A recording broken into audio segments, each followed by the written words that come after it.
Welcome to 100% here. I'm Dr. Kamala Saravanan, Associate Professor, MBA, Hindustan College of Engineering and Technology. Today, I'm going to share a knowledge on financial forecasting. Every one of us, have interest in forecasting. A student is forecasting his mark to know his academic performance. A farmer is interested in weather forecasting to get good agricultural yield. A businessman is also having financial forecasting to predict the future performance of his business. Financial forecasting is a planning process by which the company's management positions its firm's future activities related to the expected economic, technical, competitive, and social environment. Business plan always have strategies and actions for achieving desired short-term, intermediate, and long-term results.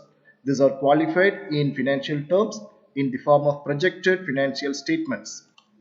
By developing performance statements, a comprehensive look at the likely future financial performance of a company can be obtained. The statements comprising profit and loss account and balance sheet are extended into the future. Both the statements are prepared by taking the most readily available estimates of future activity and projecting account by account the assumed result and conditions. The first financial statement is known as profit and loss account or income statement. It is a record of business trading activities over a period of time, such as a year. Basically, it shows how much the firm has earned from its selling of its products or services, that is revenue, how much it has paid out its cost. So the net of the result is known as profit. This is the presented form of a profit and loss account or income statement. So it starts with the sales or operating income. It's a major source of revenue, and remaining things are the expenses. So the first category of expenses is the cost of sales. After deducting the cost of sales, that result arrived is known as a gross profit. And then we have to list that administrative expenses. Then the resulted figure is known as operating profit. And we have to add any other non-operating income. Then we should deduct any interest paid on loans borrowed for our business.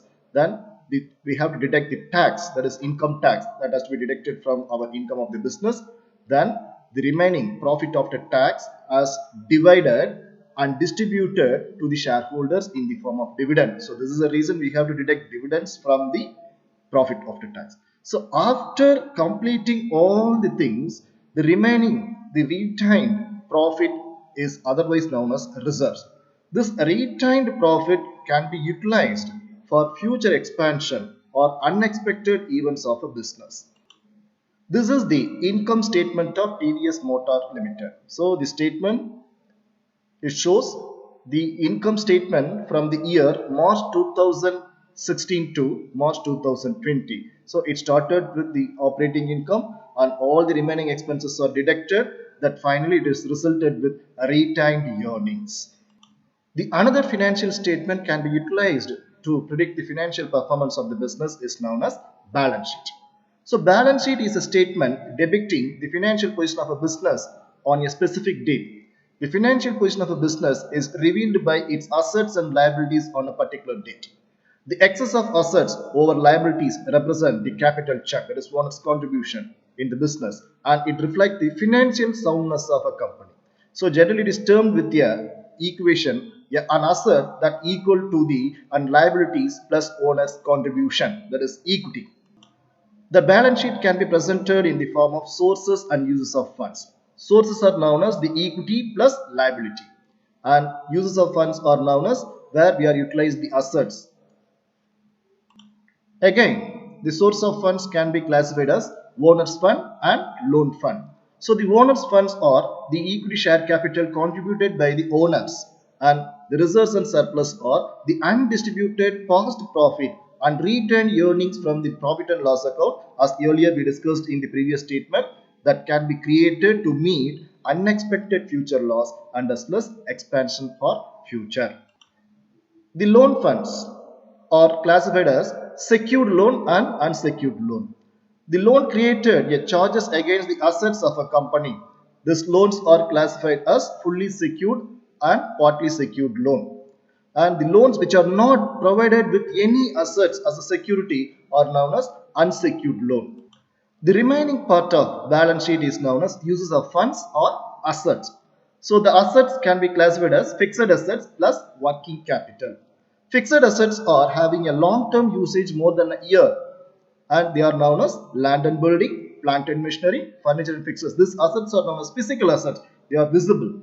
And some of the assets that cannot be visible, that assets are called as intangible assets like goodwill, patent and copyright and trademark.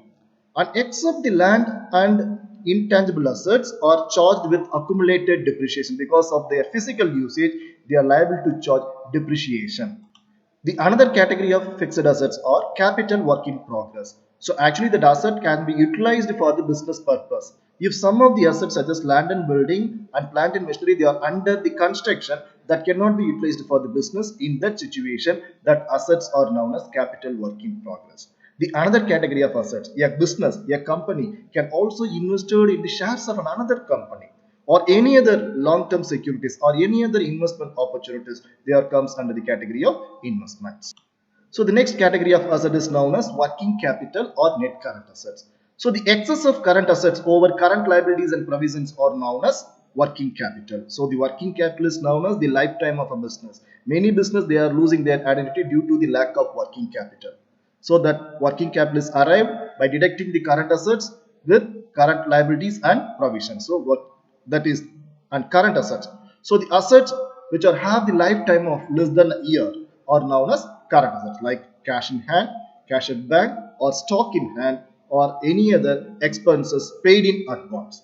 So the current liabilities are owes that has to be paid within a year, such as bank overdraft, that is excess of amount withdrawal from the bank more than the deposits, or any other amount liable to pay to the creditors, our suppliers, or any other amount has to be paid as outstanding, that has to be current liabilities.